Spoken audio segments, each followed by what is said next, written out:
একটা সুযোগ পেয়েছিল রূপম, কাজে লাগাতে পারলো না। প্রথমবারের মতো লোকপ্রিয় গোপীনাথ বরদলৈতে খেলছে রূপম।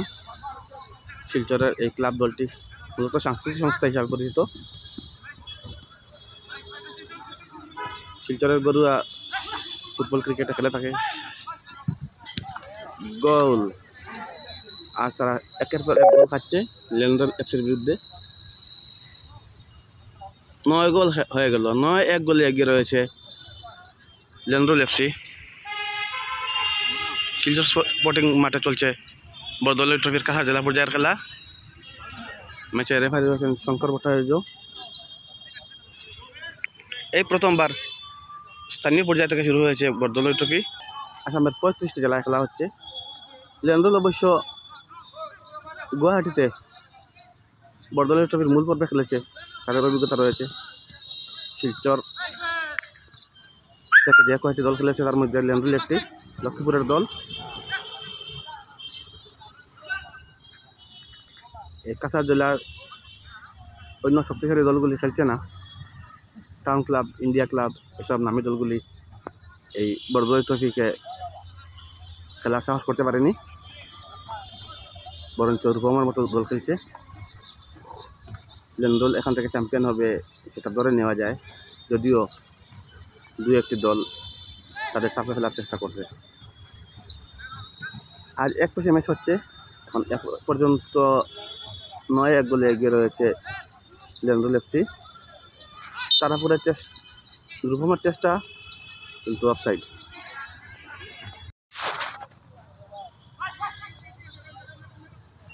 ব্যবধান বাড়ানোর চেষ্টায় আবার আক্রমণ লেন্ডলের, কিন্তু গোলকিপার এবার সতর্ক ছিলেন।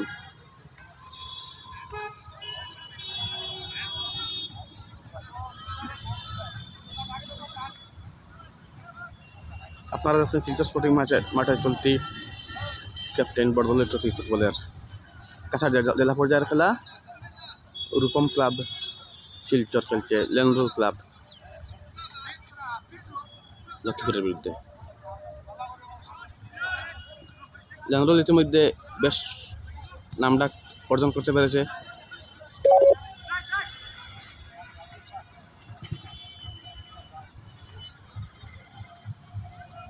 ইন্ডিপেন্ডেন্স কাপ নগাঁও খেলেছে, বরদলৈ ট্রফি খেলেছে, ATPCL খেলেছে, লক্ষ্মীপুরে MLA কাপে একবার তারা চ্যাম্পিয়ন হয়েছে।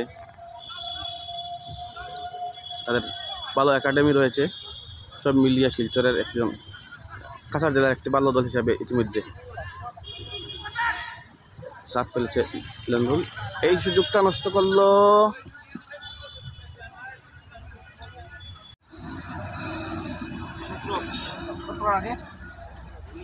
কথা বললো জানি 2 গোল করেছে। 2 পরে হইলো কি তোমার আমার 17 দ্যাট মিন্স 10টা গোল।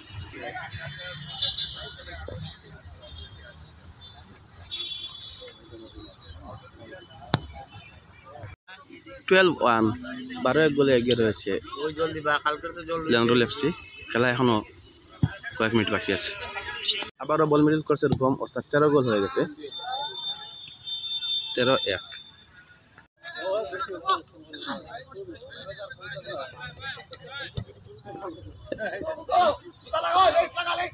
লেন্ডলের 7 নম্বর প্লেয়ার নিজেদের গোলে মারলেন।